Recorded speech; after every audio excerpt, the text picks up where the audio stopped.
আজ ছিল আমার বান্ধবীর রেজিস্ট্রি পার্টি। ও ছোটো-মোটো একটা রেজিস্ট্রি পার্টি করলো।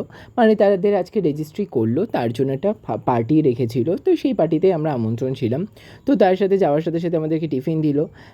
তারপরেই আমরা খেতে বসে পড়েছিলাম। যেহেতু লেট হয়ে যাচ্ছিলো, অনেক মজা করেছি, অনেক, সেটা তোমরা পুরো ভিডিওতে দেখতে পারবে। আসছে খুব তাড়াতাড়ি। লেবু চলে আসলো, জলের গ্লাস চলে আসলো, তারপরে গরম গরম ভাত দিল। তার সাথে দিল মুড়িঘন্টর ডাল।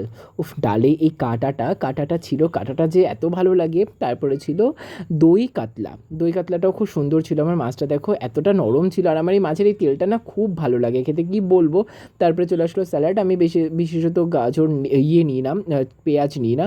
তারপরে চলে আসলো গরম গরম ফ্রাইড রাইস। তার সাথে ছিল চিকেন কষা, খুব সুন্দর খেতে হয়েছিল। আর চিকেনের গ্রেভিটা যে এতটা সুন্দর, তারপরে চাটনি, পাঁপড়, মিষ্টি, দই, উফ! অসাধারণ।